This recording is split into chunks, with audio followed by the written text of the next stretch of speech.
बालेश्वरवासी समस्या समाधान एवं हक पाई लड़ाई करने को आरंभ है विशाल प्रस्तुति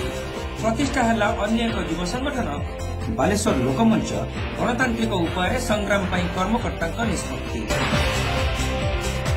जिलार विभिन्न क्षेत्र में देखा विपर्यस्त अवस्था सांगक जनसाधारण समस्या समाधान एवं जिलावासी हक आदायर आभिमुख्य नहीं अन्य एक युव संगठन बालेश्वर लोकमंच मंगलवार दिन प्रतिष्ठा होइछि। युव नेता विक्रम पंडांकर आवाहकतार आयोजित एक सांबादिक सम्मेलन में कर्मकर्ता माने नवगठित बालेश्वर लोकमंचर आगामी कार्यधारा संपर्क में सूचना देते। गोष्ठी वर्ण एवं दलभित्तिक मानसिकता ऊर्ध्वर रही जनसाधारण मौलिक समस्या को यह संगठन अग्राधिकार दब बोली आवाहक श्री पंडा प्रकाश करिसेंति। जिले में विपर्यस्त स्वास्थ्य कृषि एवं गमनागमन अवस्था विरोध में गणतांत्रिक उपाय यह संगठन तार लड़ाई जारी रखिब बोली से कहिथिले।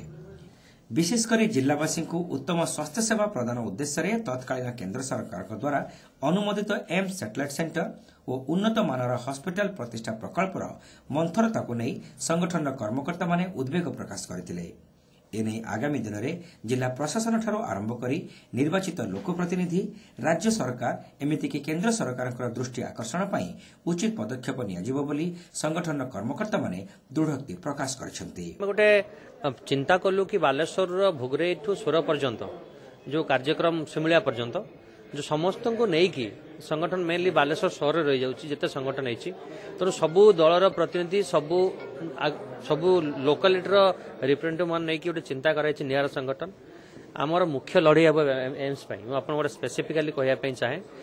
बालेश्वर लोकमंचर मुख्य टार्गेट है एम्स जेते पर्यंत बालेश्वर रे एम्स प्रतिष्ठान होईची ये मंच शांति शुइबनी तेणु जेहेतु आम एम्स सारा बालेश्वर नुहे खाली ओडिशा पूरा आवश्यक भारत उत्तर पूर्व भारत एक प्रमुख स्वास्थ्य केन्द्र हम से आम सबुआड़ भोगरी आरंभ करके बालेश्वर सिमुलिया पर्यंत सबू प्रतिनिधि को सामिल करूँ। लड़ाई ब्लॉक स्तर में होपे लड़ाई पंचायत स्तर में होपे एम्स तेणु जेहेतु निर्णायक लड़ाई हुआ केन्द्र एम्स प्रतिष्ठा बालेश्वर से एक नुआ संगठन आवश्यकता पड़ा जो सबू धर्म सबू वर्ग सबू राजनैतिक दल और सबू लोकालिटी लोकंर खाई।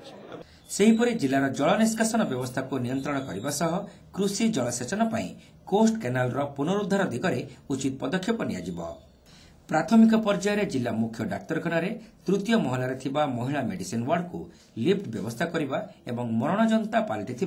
गोपालगां रास्ता समेत सहरर विभिन्न शोचनीय रास्ताघाटर नवीकरण दाबी में खूब शीघ्र जिलापाल दृष्टि आकर्षण कर बालेश्वर लोकमंचर सभापति असित दास एवं साधारण संपादक डॉ श्रीमान श्रीचंदन ए सांबादिक सम्मेलन में सूचना देछंती। बालेश्वर लोकमंच बालेश्वर मौलिक और सार्वजनिक अभाव असुविधा बा प्रशासन स्थाणुता बा राजनैतिक इच्छा शक्तिर अभाव एक जन्म प्रतिवाद एक जन्म आगामी दिन में यह बालेश्वर प्रत्येक मौलिक अभाव असुविधा भोगराइठू नहीं सिमुलिया पर्यंत समस्त जगार थिबा अभाव असुविधा से एम्स हो पारे बा कोस्ट केनाल हो पारे बा मेडिकल रे आपनकर लिफ्टर अभाव हो पारे बा रास्तार मरामती अभाव हो पारे ऐसे प्रत्येक क्षेत्र में बालेश्वर लोकमंच यहाँ को दृष्टि आकर्षण कर सरकार प्रशासन एवं आपण मान मीडिया रे और दरकार पड़े आमने इश्यू को लेकिन राजरास्ता ओह्लैया पछेबू ना। तेज विभिन्न राजनीतिक दल सह संपर्क रखिथिबा व्यक्तिविशेष माने एही संगठन सह संपृक्ति थिबा बेले यह जनसाधारण समस्या समाधान रे विशेष सहायक होबो बोली से माने कहिसंती।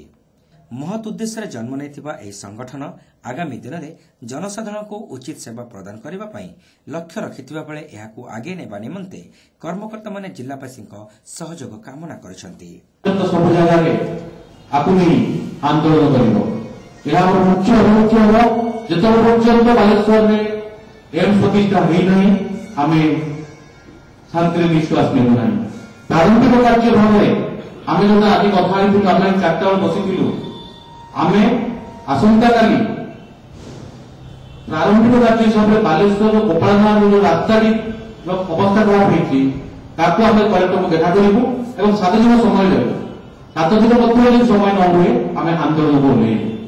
अन्य जुग्म आवाहक जयराम दास नीलम दास उपसभापति निशित बारिक प्रभीशंकर दास तापस दास संपादक शुभम साई महापात्र जयश्री विश्वाल आशीष साहू एवं संबित विश्वाल उपदेष्टा प्रदीप्त महापात्र ज्योतिर्मयी सामल राजलक्ष्मी पट्टनायक और कोषाध्यक्ष लक्ष्मीकांत स्वाई